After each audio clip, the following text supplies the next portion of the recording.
السلام علیکم ورحمۃ اللہ وبرکاتہ۔ بسم اللہ الرحمن الرحیم۔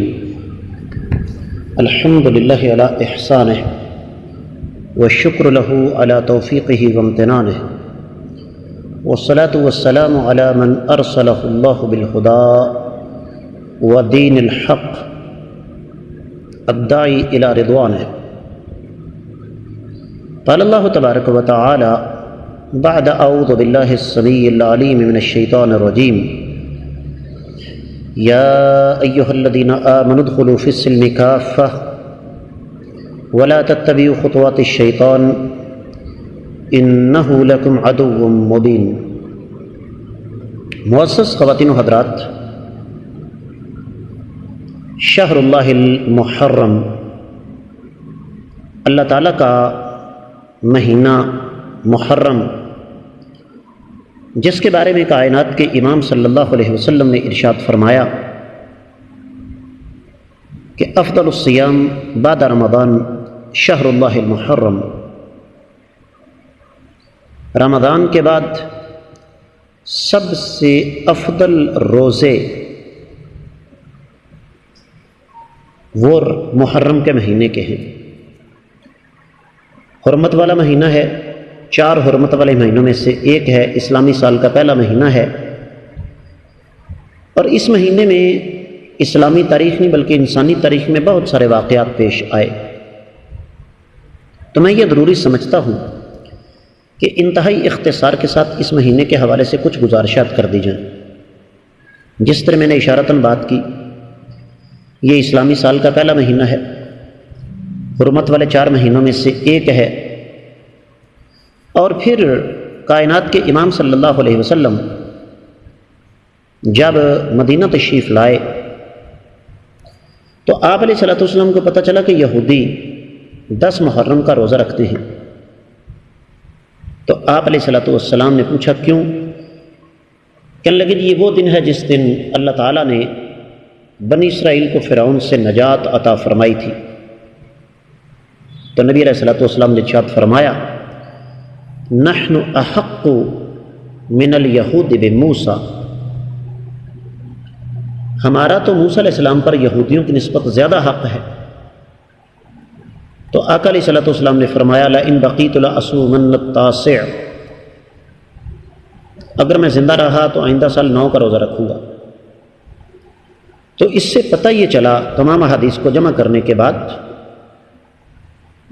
کہ پہلی بات تو یہ کہ محرم میں زیادہ سے زیادہ روزے رکھنے چاہیے،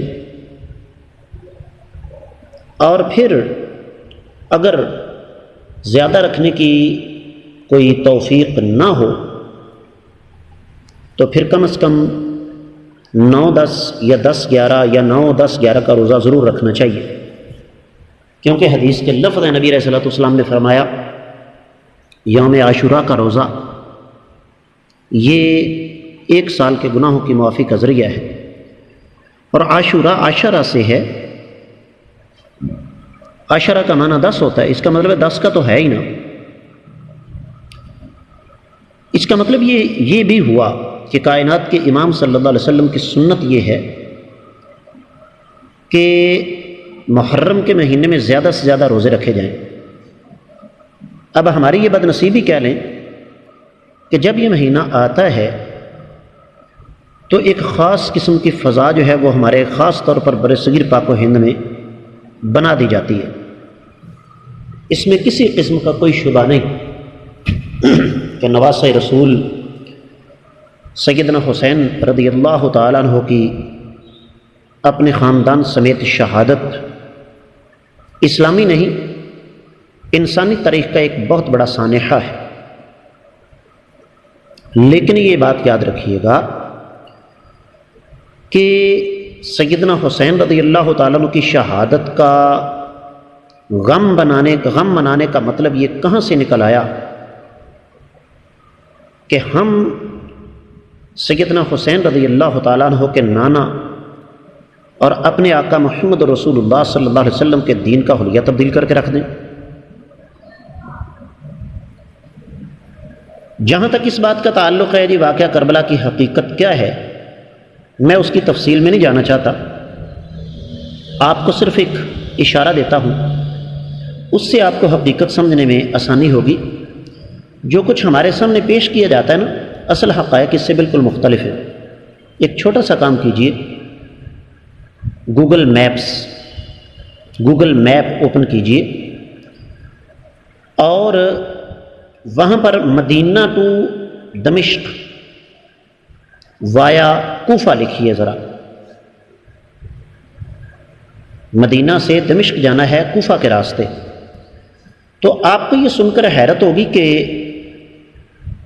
میدان کربلا کوفہ سے مدینہ کی طرف نہیں ہے، بلکہ کوفہ سے شام کی طرف ہے۔ اس کا مطلب یہ ہوا کہ اگر سیدنا حسین رضی اللہ تعالیٰ عنہ کی شہادت کربلا کے میدان میں ہوئی ہے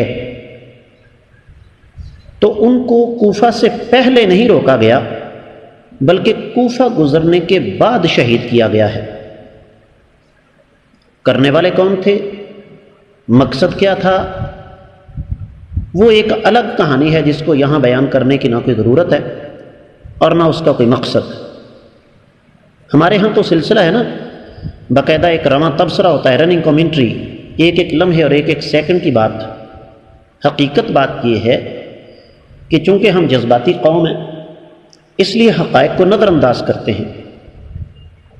تو واقع کربلا کا حقیقی پس منظر کچھ اور ہے، لیکن ہمارے لیے جو سبق اور درس اور عبرت ہے وہ یہی کہ اللہ کے رسول صلی اللہ علیہ وسلم کا فرمان ہے، جس نے رخسار پیٹے، گریبان پھاڑے، بال نوچے، ماتم کیا، وہ ہم میں سے نہیں۔